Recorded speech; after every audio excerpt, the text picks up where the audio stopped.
এটা তাদের একেবারেই তাদের নিজস্ব ব্যাপার। তারা তাদের কর্মচারীদের পরিবারকে চলে যেতে বলতেই পারেন যে কোনো সময়।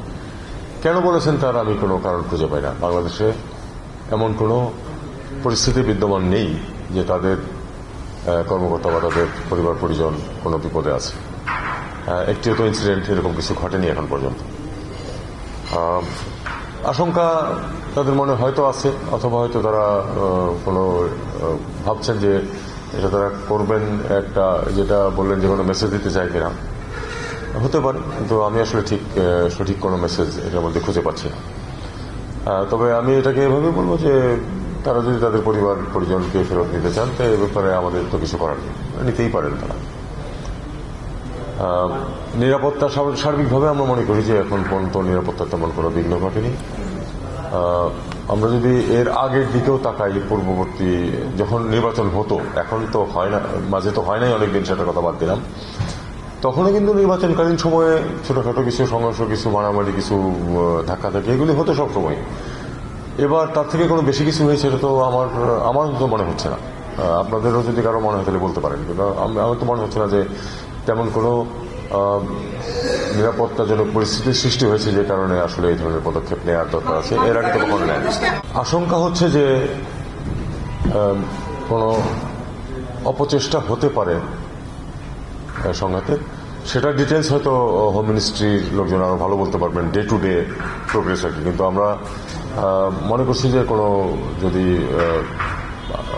বিপদ বা এই ধরনের কোনো সংঘাত হয়, নর্মালি হওয়ার কথা না, কারণ যারা নির্বাচনে অংশগ্রহণ করছেন তারা প্রত্যেকেই যথেষ্ট তাদের কার্যকলাপে যথেষ্ট সংযমের পরিচয় দিচ্ছেন। কাজেই গণ্ডগোল হলে যারা নির্বাচনে অংশ নিচ্ছে না বা নিতে পারছে না, তাদের দ্বারা হওয়া সম্ভব। এই কারণে এই কথাটা বলা হয়েছে। আসলে এ ব্যাপারে আমার কাছে খুব ডিটেলস তথ্য নেই, কারণ তথ্যটা সরাসরি চলে যায় হচ্ছে ইলেকশন কমিশনে। এবং আমরা প্রথম থেকে এমনও বলেছি যে আমরা আগ বাড়িয়ে কোনো হেল্পও করতে যাব না, কারণ তাহলেই মনে হবে যে আমরা কোনো পক্ষ নেওয়ার চেষ্টা করছি। কোনো হেল্প লাগলে আমরা হেল্প করব, বাকিটা নির্বাচন কমিশন যেভাবে হ্যান্ডেল করবেন তারা করবেন। এখন পর্যন্ত ইউরোপ থেকে তো বড় সড় দল আসবে, এটা কনফার্ম। দক্ষিণ এশিয়ার ব্যাপারেও আমাদের কোনো আপত্তি নেই, যে যে দেশ থেকে আসবে।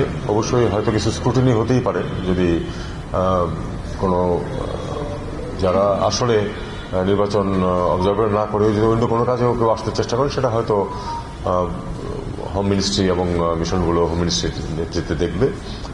আমরা চাই যে ম্যাক্সিমাম সংখ্যক অবজার্ভার আসুক। এটা কিন্তু খুব স্পষ্ট অবস্থান সরকারের যে আমরা সমস্ত পৃথিবী থেকে ম্যাক্সিমাম সম্ভব অবজারভার, ম্যাক্সিমাম সাংবাদিক আমরা চাই। আমরা এটাও চাই যে সব সংবাদ সংস্থা থেকেই যথেষ্ট পরিমাণ সাংবাদিকরা আসবে এখানে, তারা দেখুক, কারণ আমাদের তো লুকো ছাপার কিছু নেই। আমরা চাই যে ট্রান্সপারেন্টলি সবকিছু হোক এবং অবজারভার আসুক সর্বোচ্চ সংখ্যক, সাংবাদিকরা আসুক সর্বোচ্চ সংখ্যক।